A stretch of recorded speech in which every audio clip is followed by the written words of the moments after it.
बिस्मिल्लाहिर्रहमानिर्रहीम अस्सलाम वालेकुम। आज हम डिस्कस करेंगे एक्सरसाइज 7.4 मैथमेटिक्स है सेकंड ईयर की। वेक्टर प्रोडक्ट या क्रॉस प्रोडक्ट क्या होता है फिजिक्स में आप बहुत अच्छे से पढ़ चुके हैं। द वेक्टर और cross product of two vectors A and B आपके पास कोई वेक्टर्स हैं making angle theta is denoted and defined as A cross B is equal to A का मैग्नीट्यूड बी का magnitude sin theta n unit vector. तो अब आपने ये फार्मूला इसका n यूनिट वेक्टर क्या है हमारे पास, ये एक वेक्टर है जो कि परपेंडिकुलर होता है a पर b और b पर b और उस प्लेन पर भी परपेंडिकुलर होता है जिसमें a और b लाई कर रहे होते हैं। राइट हो गया। तो ये इस तरह आपके पास कोई वेक्टर a है और ये वेक्टर b है, इनके बीच में एंगल थीटा है, तो इनका जो यूनिट वेक्टर होगा वो इन दोनों पे परपेंडिकुलर होगा।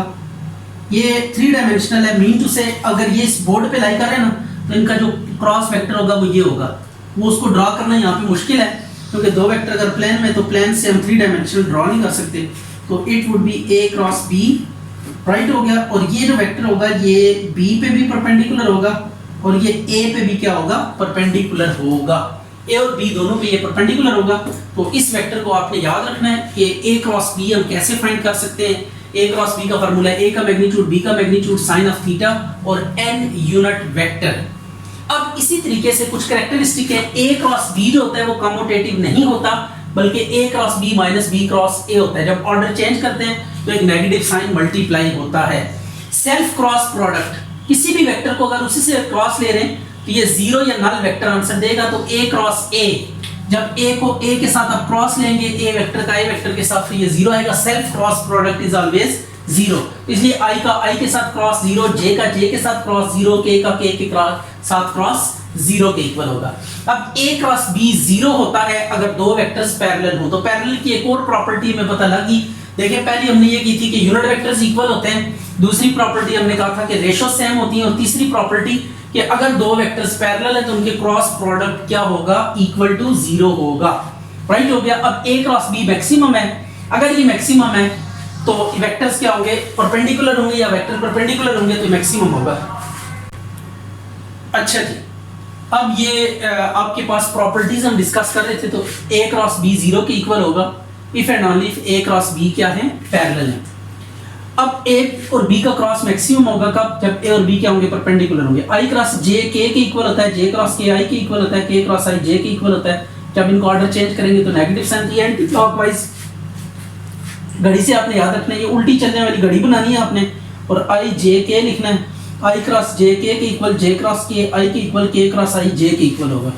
तो ये आपके पास सारे की सारी मेथडोलॉजी प्रॉपर्टीज हैं क्रॉस प्रोडक्ट की और क्रॉस प्रोडक्ट की डेफिनेशन है। अब हम इसको लेकर कुछ क्वेश्चंस करते हैं एक्सरसाइज 7.4। अच्छा, अब आपने a क्रॉस b फाइंड करना है और b क्रॉस a फाइंड करना है। तो a क्रॉस b हम कैसे फाइंड करेंगे इसको देखते हैं। a क्रॉस b के लिए हम लिखेंगे i j k 2 1 minus 1 1 minus 1 1, ये आ गया। अब इसका डिटर्मिनेंट आप ओपन करें, 1 minus 1 minus 1 1, ये डिटर्मिनेंट i पहले लेंगे तो इसकी रो कॉलम छोड़ देंगे, बाकियों का डिटर्मिनेंट फिर माइनस j लिखेंगे, फिर j की रो कॉलम छोड़ देंगे, 2 1 minus 1 1 आ गया, प्लस k, फिर k की रो कॉलम छोड़ देंगे, क्या आ जाएगा 2 1 1 minus 1। अब इसका डिटर्मिनेंट ओपन कर दें तो आपके पास क्या आ जाएगा, क्रॉस में मल्टीप्लाई करना है, 1 1 1 minus 1 1 1 minus j, 2 1 2 minus minus plus 1 हो जाएगा, प्लस k और 2 1 2 माइनस 1, ये माइनस फार्मूले का आएगा। अगर माइनस नहीं आ रहा तो 0i minus 3j minus 3k, ये आपके पास आ गया a क्रॉस b। तो b क्रॉस a आपने क्या करना है, जस्ट इनका साइन चेंज कर देना है। जीरो तो न्यूट्रल होता है, ये माइनस है तो प्लस कर देंगे 3j और ये प्लस 3k कर देंगे। अब दूसरा स्टेप है इसका कि आपने ये शो करना है ये जो रिजल्ट है a क्रॉस b, ये a पे भी परपेंडिकुलर है और b पे भी परपेंडिकुलर है, तो इसका आपने डॉट प्रोडक्ट लेना है। तो a क्रॉस b का डॉट प्रोडक्ट लेंगे एक दफा a के साथ। तो डॉट लेने का प्रोसीजर ही होता है a क्रॉस b को आप एज इट इज लिखें, a क्रॉस b, जीरो लिखने की जरूरत नहीं है, माइनस 3j माइनस 3k लिखेंगे डॉट, और a के सामने a क्रॉस b के सामने a क्रॉस b की वैल्यू लिखी और a के सामने a की वैल्यू लिखेंगे। तो ये परपेंडिकुलर चेक करने के लिए कि परपेंडिकुलर वेक्टर्स का डॉट क्या होता है, जीरो होता है। ये आगे आप डॉट कैसे लेंगे, आई वाले से मल्टीप्लाई होता है, यहाँ पे आई है ही नहीं, ये जीरो आ जाएगा, जे वाले से, तो 3 1 3, और इसी तरह के वाले से, ये जस्ट कंपोनेंट्स मल्टीप्लाई होते हैं, आई जे के खत्म हो जाते हैं, सेम को सेम से, आई को आई से मल्टीप्लाई करते हैं, जे को जे से, के को के से, अगर आई वाला एक है दूसरा मिसिंग है तो वो जीरो आ जाएगा उसकी जगह पे। इसी तरह जे वाले से मल्टीप्लाई करेंगे, के वाला कंपोनेंट के वाले से, और आई जे के को ड्रॉप कर देंगे, 3 3 से कैंसिल होकर ये जीरो आ गया, तो a cross b dot a zero के इक्वल आ गया। सिमिलरली जब इसका b के साथ आप क्रॉस लेंगे, a cross b dot b करेंगे तो ये भी जीरो आएगा, तो this implies a cross b is perpendicular to both a and b। अब यहाँ पे भी a क्रॉस b हमने फाइंड करना है, तो a क्रॉस b का क्या मेथड है आपके पास, ये डिटरमिनेंट से हम इसको कंप्यूट करते हैं, i j k, तो a के कंपोनेंट्स लिखें, a के नीचे पहले a है तो a लिखेंगे, -2 1 और 1 1 और ये 0 आ गया। इसके बाद आ जाएगा i -2 1 1 0 -j 3 1 1 0 प्लस k 3 1 -2 1।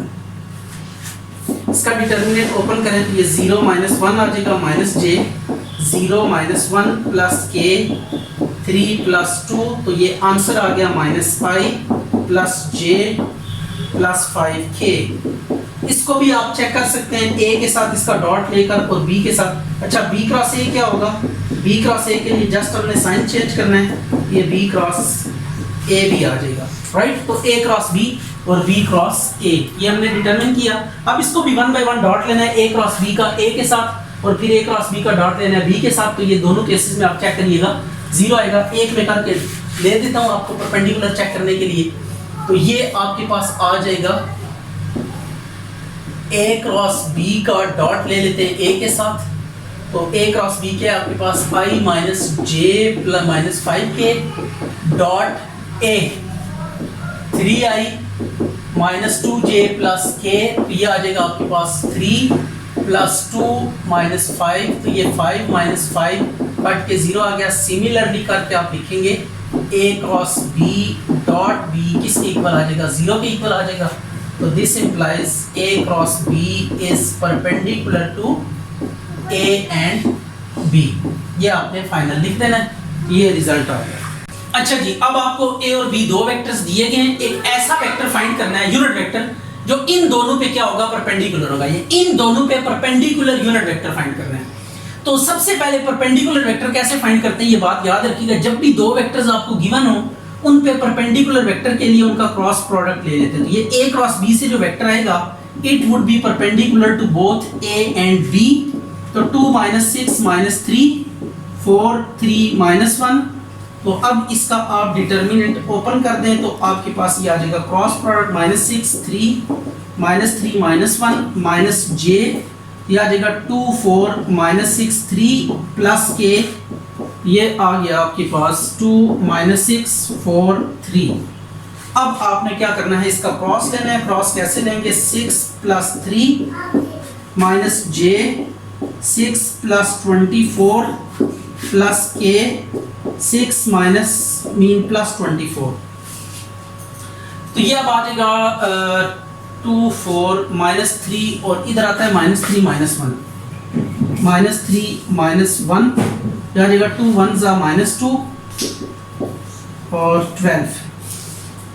तो कुल मिला के बात ये है कि 9i -30j प्लस 10k, तो ये आपके पास क्या आ गया, a क्रॉस b, ये है is perpendicular to a and b, right हो गया। तो अब परपेंडिकुलर वेक्टर हमारे पास आ चुके हैं, अब इसका यूनिट वेक्टर फाइंड करना है। Perpendicular unit vector perpendicular to a and b, तो परपेंडिकुलर हमने फाइंड कर लिया। अब यूनिट वेक्टर तो लेट कर लेते हैं इसको, r is equal to a cross b is equal to 9i -30j plus 10k। तो अब आपने क्या करना है, r वेक्टर आपके पास आ गया, इसका यूनिट वेक्टर फाइंड करेंगे, तो it would be unit vector perpendicular to, या इसको n से डिनोट कर दें तो it would be quite better, क्योंकि आप यहाँ पे n यूनिट वेक्टर n से डिनोट करते हैं, तो अब ये n यूनिट वेक्टर का फार्मूला नोट कर लें कि कैसे n यूनिट वेक्टर फाइंड करते हैं। तो n unit vector will be n vector over n का मैग्नीट्यूड। तो n है आपके पास 9i minus 30j plus 10k divided by 9 का स्क्वायर प्लस 30 का स्क्वायर प्लस 10 का स्क्वायर। तो ये आपके पास जो भी आएगा इसको सिंपलीफाई कर लीजिए, तो यही रिक्वायर्ड रिजल्ट है। राइट हो गया, ये आ गया 81 प्लस 900 प्लस 1000 सॉरी 100, ये 1081 आएगा। ठीक है, तो इसको अब आप देख लीजिएगा कि कैसे ये करना है। अच्छा, ये थोड़ी मिस्टेक आ गई थी, 9 प्लस 6 है ये, तो ये 15 आ जाएगा एंड सो ऑन। इसका यूनिट वेक्टर फाइंड किया, तो ये परपेंडिकुलर यूनिट वेक्टर आ गया ए और बी पे। Is required unit vector perpendicular to A and B. A और बी पे परपेंडिकुलर यूनिट वेक्टर आ गया। अच्छा जी, अब हमने साइन थीटा फाइंड करना है। तो साइन थीटा फाइंड करने के लिए ना सबसे पहले ए क्रॉस बी आपने फाइंड करना है एज इट इज। तो साइन थीटा के लिए फार्मूला है ए क्रॉस बी, ए का मैग्नीट्यूड बी का मैग्नीट्यूड साइन थीटा। देखें, जब आप ए क्रॉस बी के ऊपर मैग्नीट्यूड अप्लाई करेंगे ना तो वो n यूनिट वेक्टर गायब हो जाएगा। ये बात है। वैसे फार्मूला क्या होता है, A cross B, A cross B होता है A cross B is equal to A का मैग्नीट्यूड बी का magnitude sine theta n unit vector. तो जब इसके ऊपर मॉड अप्लाई करेंगे तो ये n यूनिट वेक्टर गायब हो जाएगा। इधर मॉड आएगा तो उधर से n यूनिट वेक्टर गायब हो जाएगा। तो अब हमने साइन थीटा कैलकुलेट करना है। तो a cross b divided by a का मॉड b का mod is equal to sine theta. तो sine theta is equal to a cross b का मैग्नीट्यूड ओवर a का मैग्नीट्यूड इनटू b का magnitude. तो अब a क्रॉस b का magnitude, ये a क्रॉस b का मैग्नीट्यूड अभी कुछ देर पहले हमने फाइंड किया भी था वैसे, लेकिन चलें फिर दोबारा कर लें आप।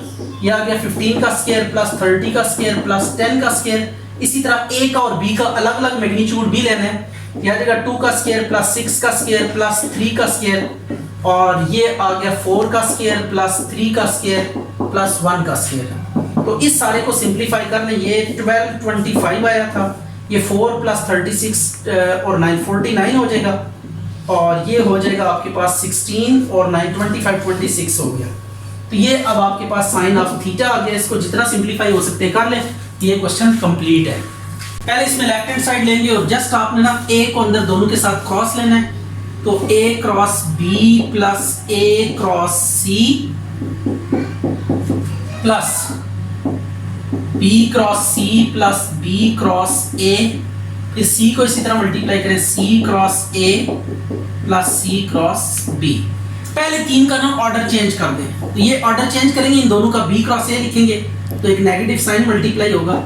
इसी तरह इसका ऑर्डर चेंज करें, सी क्रॉस ए और ये सी क्रॉस बी, और बाकी तीन एज इट इज लिखे, B cross A plus C cross A plus C cross B. ये B cross A B cross A ये सारे कैंसिल हो जाएंगे, तो you get 0 which is right hand side. यानी नल वेक्टर है, ये वेक्टर मार्क भी डाल दें तो अच्छी बात है 0 के साथ। अब हमने ये गिवन है a plus b plus c is equal to 0, हमने प्रूव करना है a cross b b cross c equal है सी क्रॉस ए के। तो इसका प्रूफ शुरू करते हैं। Taking cross of 1 with a and b। a और b के साथ ना आपने क्रॉस लेना इस 1 का। ये देखते हैं, a के साथ पहले क्रॉस लें, a cross a plus b plus c is equal to 0 का 0 ही आ जाएगा, और b के साथ भी क्रॉस लेना है, b cross a plus b plus c is equal to 0। अब a को अंदर सबके साथ मल्टीप्लाई करें, a cross a cross b plus a cross c is equal to 0। a cross a self cross product 0 होता है, तो ये आ गया a cross b is equal to minus a cross c। इसको हमने दूसरी तरफ मूव कर दिया, तो अब ये माइनस है तो ऑर्डर चेंज करेंगे तो ये प्लस हो जाएगा। a cross b is equal to c cross a, इसको आप नाम दे दें 1 का। राइट हो गया। अब इसी तरह b को अंदर सबके साथ मल्टीप्लाई करें, b cross a b cross b plus b cross c is equal to 0। इन दोनों का ऑर्डर चेंज करेंगे तो माइनस मल्टीप्लाई हो जाएगा। और ये सेल्फ क्रॉस 0 हो जाएगा, बी क्रॉस बी 0 हो जाएगा, और इसको दूसरी साइड पे ले जाए बी क्रॉस सी, तो ये आ जाएगा A cross B is equal to B cross C. इसको आप इक्वेशन 2 का नाम दे दें। अब 1 और 2 को कंपेयर करें, कंपेयरिंग 1 एंड 2, 1 और 2 को आप कंपेयर करें तो क्या आएगा, देखें ए क्रॉस बी इसमें भी आ रहा है, इसमें भी, दोनों में आ रहा है। इसको हम एक ही दफा लिख देते हैं, A cross B is equal to, फिर बी क्रॉस सी लिख देते हैं और equal to C cross A. इनको कंबाइन कर दिया, जो 2 दफा आ रहा था उसे एक दफा लिखा है, बाकियों को फिर इक्वेट करके लिख दिया। अच्छा, अब यहाँ पे दिया हुआ है कि ए क्रॉस बी भी 0 के इक्वल है और b cross a dot b भी, यानी क्रॉस भी 0 है, डॉट भी 0 है। अगर क्रॉस 0 होगा तो वेक्टर्स पैरेलल होंगे, मीन टू से इनकी डायरेक्शन सेम होगी, और अगर वेक्टर्स का डॉट 0 है तो ये परपेंडिकुलर होंगे, दीस वेक्टर्स विल बी परपेंडिकुलर। तो अब एक ही वक्त में ऐसा नहीं हो सकता कि वेक्टर्स परपेंडिकुलर भी हो जाए। अच्छा, एक ही वक्त में वेक्टर्स पैरेलल भी और परपेंडिकुलर भी नहीं हो सकते, तो इट्स मीन अगर क्रॉस भी 0 है, डॉट भी 0 है, तो फिर इन दोनों में से कोई एक क्या होगा, नल वेक्टर होगा। तो यही हमने लिखा है कि या a 0 के इक्वल होगा या फिर b 0 के इक्वल होगा, either a is null vector और b इज नल वेक्टर। अच्छा जी, अब आपको ना ये ट्रायंगल के 3 वर्टिसेस दिए हुए हैं और आपने एरिया फाइंड करना है। तो क्रॉस प्रोडक्ट को यूज करते हुए हम ट्रायंगल का एरिया कैसे फाइंड कर सकते हैं, इसको सीखते हैं। ये OP आ गया 0i 0j plus 0k, OQ है आपके पास 2i plus 3j plus 2k, और OR है आपके पास -i plus j plus k 4k। अच्छा, अब आपने करना है 2 एडजेसेंट साइड कैलकुलेट करनी है ट्रायंगल की। ये ट्रायंगल है आपके पास PQR, तो हम ये कर लेते हैं, PQ निकाल लेते हैं, PR फाइंड कर लेते हैं। एडजेसेंट साइड 2 कैलकुलेट कर लें और इनको लेकर हम एरिया का फार्मूला लगा देंगे, OQ माइनस OP। तो ये OP तो 0 0 0 या तो OQ वापस आ जाएगा, 2i 3j 2k, ये आ गया PQ। अब इसी तरह आपने PR फाइंड करना है। एडजेसेंट कोई सी भी 2 साइड आप निकाल सकते हैं, it is up to you. Triangle के केस में आपके पास फ्री हैंड है, PQ QR RP PR PQ, जो मर्जी 2 साइड्स आप फाइंड कर लें, ठीक है। ये वेक्टर टेक्निक यूज करते हुए OR, अब इधर भी P 0 है 0 0 है, तो OR वाला एज इट इज आ जाएगा। तो सो हमें ज्यादा तरद्दुद नहीं करना पड़ेगा, अगर एक वेक्टर पूरा पूरा क्या हो जाए, 0 मीन नल वेक्टर हो जाए। तो अब एरिया ऑफ ट्रायंगल का फार्मूला देख लेते हैं क्या है। एरिया ऑफ ट्रायंगल हम दूसरे तरीके से लिखते हैं, PQR, इसका फार्मूला होगा 1/2 PQ क्रॉस PR, यानी क्रॉस प्रोडक्ट लेके फिर उसका मैग्नीट्यूड लेना है और हाफ से मल्टीप्लाई करना है, तो you will get what, area of triangle. ये आ गया साइड्स कैलकुलेट करके, उसके बाद आपने फार्मूले में जस्ट सब्स्टिट्यूट करनी है वैल्यूज, तो you will get area of triangle. तो अब ये आ गया 1/2, ये थोड़ा सा डायरेक्ट ही हम डिटर्मिनेंट कैलकुलेट कर रहे हैं, तो so you have to put some attention towards this. ये आ गया प्लस k इंटू 2 प्लस 3 लेंथ, तो ये आ गया 1/2 mod 10i 10j plus 5k। अब आपने इसका मैग्नीट्यूड अप्लाई करना है, तो you will get the required result. ये आ गया 10 का स्क्वायर प्लस 10 का स्क्वायर प्लस 5 का स्क्वायर। एरिया का जो भी यूनिट होता है उसके साथ स्क्वायर आता है, तो स्क्वायर यूनिट हम लिख देंगे साथ, राइट हो गया। इसी तरीके से पैरेललोग्राम का एरिया आपने फाइंड करना है। तो पैरेललोग्राम के एरिया में भी हमने क्या करना है कि सबसे पहले ये आपको वर्टिसेस दिए हुए हैं, मीन कॉर्नर्स दिए हुए हैं, आप 2 साइड्स निकालेंगे, लेकिन आप 2 साइड्स एडजेसेंट निकाल सकते हैं, ऑपोजिट नहीं निकाल सकते। यानी A B और D C नहीं फाइंड कर सकते। आप A B अगर करेंगे तो इसकी एडजेसेंट या A D फाइंड करेंगे या B C फाइंड करेंगे। यानी A B के साथ या ये वाली साइड आप फाइंड कर सकते हैं या ये वाली साइड, ये नहीं फाइंड कर सकते, राइट हो गया। तो जब भी कोई एक साइड लेंगे तो पैरेललोग्राम के केस में उसके एडजेसेंट वाली साइड, ऑपोजिट वाली साइड नहीं लेनी। इसी तरह अगर आप ये ले रहे हैं तो इसके ऑपोजिट ये नहीं ले सकते, इसके अलावा बाकी 2 ले सकते हैं। या इसमें आप एक और भी काम कर सकते हैं, डायगोनल्स फाइंड कर लें। डायगोनल्स फाइंड करके उनका क्रॉस लेंगे तब भी एरिया आएगा। डायगोनल के अलावा एक डायगोनल एक साइड कैलकुलेट कर लें तब भी। तो ये आपके पास मल्टीपल ऑप्शंस हैं एरिया ऑफ पैरेललोग्राम फाइंड करने के लिए, कि 2 एडजेसेंट साइड ले लें, दोनों डायगोनल्स ले लें, या एक साइड और एक डायगोनल ले लें। तीनों केसेस में जो एरिया ऑफ पैरेललोग्राम है वो यही होगा, यहाँ पे अगर दो साइड्स हैं तो दो साइड्स आ जाएंगी, अगर एक साइड और एक डायगोनल है तो वो आ जाएगा, अगर आपके पास दोनों डायगोनल्स हैं तो वो यहाँ पे आप आ जाएंगे, उनका क्रॉस लेके मैग्नीट्यूड लेना है तो आपके पास एरिया ऑफ पैरेललोग्राम आ जाएगा।